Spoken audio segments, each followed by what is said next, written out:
In today's market update, we are going to talk about DeepSeek, the Chinese AI startup that has rattled parts of the financial markets the last few days. And we also got an economic update for you. Let's get into it.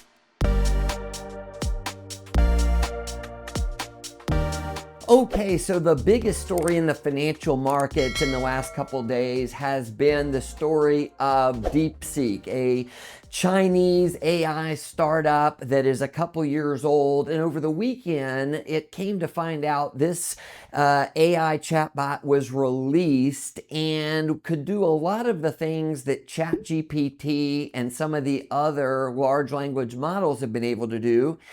And the key point was that this was done for just $5.6 million, or at least the Chinese told us this. Now, this rocked on Monday when the markets opened a lot of the chip makers, and especially Nvidia, who has been the key winner in the AI race these last couple of years. Its stock is up over 300% in the last couple of years. And on Monday, the stock was down over 17%, which if you look at this chart, which shows the single largest one-day losses in market cap, Nvidia was down $589 billion. And if you look, and these are the top 10, Nvidia has about 7 or 8 of these spots over the last year. It's been a volatile stock, but yet it's up significantly over that time. So it was down 17%. Now, there was an article out of the Wall Street Journal yesterday that I want to show a couple quotes from, and the title was DeepSeek Won't Sink U.S. AI Titans.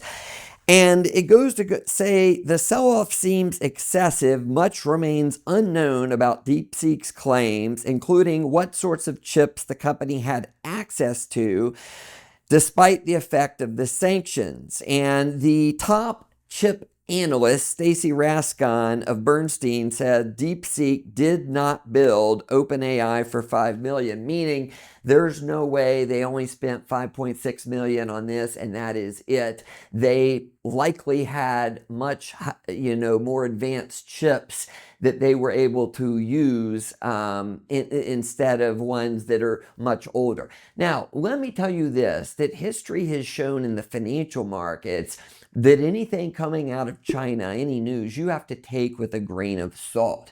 In fact, we don't have to go back very far to 2019 when the story of Luckin Coffee, who at the time was billed as the Starbucks of China, they had come public here in the U.S. to a lot of fanfare that they were growing like wild in China and taking share from Starbucks.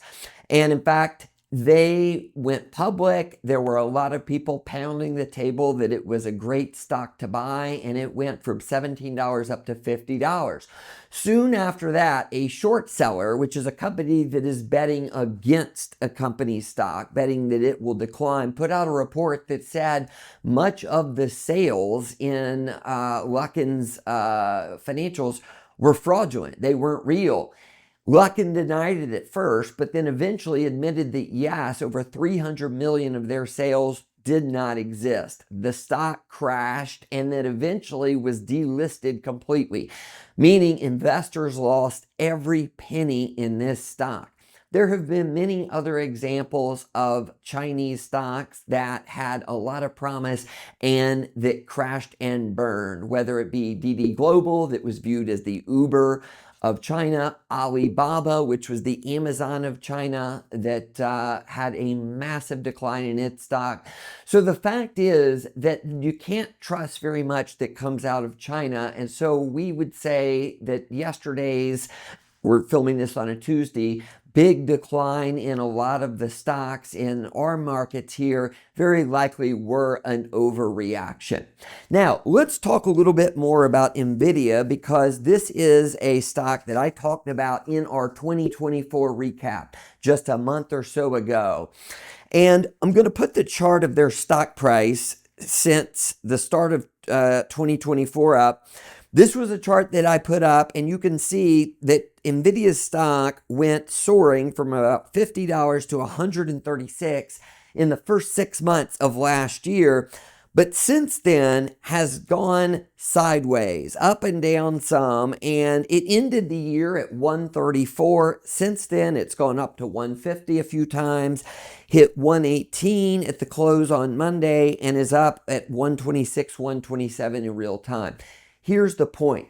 This stock had become the largest in the United States at over $3.6 trillion, okay? But it had a huge run in 2024 and 2020 and 2023. And so it was trading, it probably went too far too fast at its peak in June of last year. And it spent the last 7 or 8 months going sideways, kind of digesting the gains. And that is good news, because otherwise you're going to have a big bubble that eventually pops and the stock drops 50, 60, 70%. And we don't want to see that. January has been a good month for the stock market. There has been some volatility, but we knew that was likely going to be the case. Let's look at a couple pieces of financial data that can help us in how we got to this point. The first is we look at what the expected fourth quarter GDP is going to be. That is measuring economic growth, and the Atlanta Fed has this tool that we look at from time to time. The most recent update that you can see here, the estimate is 3.2%, which is much higher than the 2.5% or so that was expected coming into the year, and this is for the fourth quarter.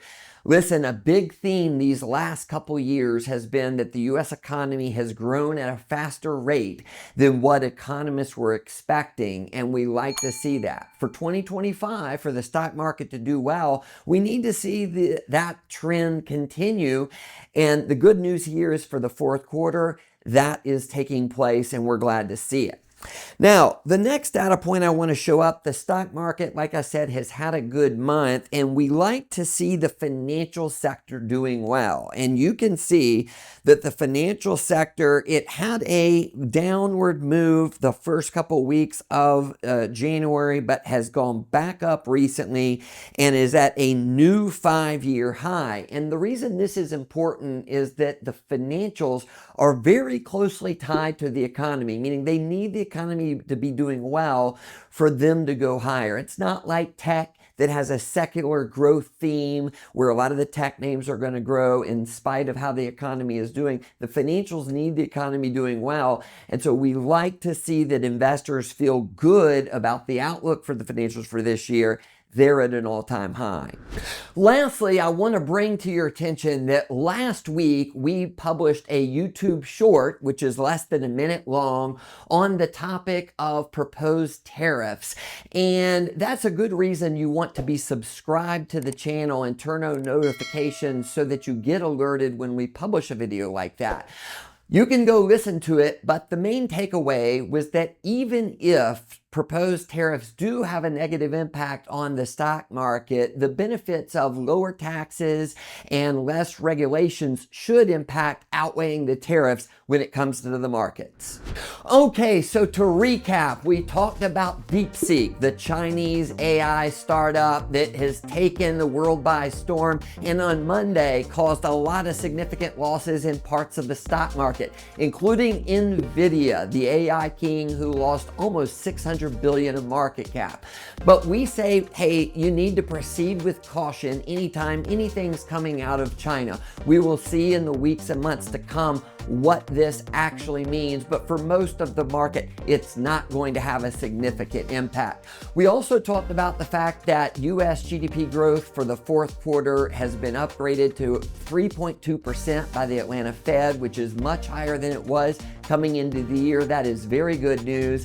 And the financials, a sector that is very closely tied to the economy and the economic growth rate for prosperity, is at an all-time high. That is very good news as well. Well, thanks for watching and take care.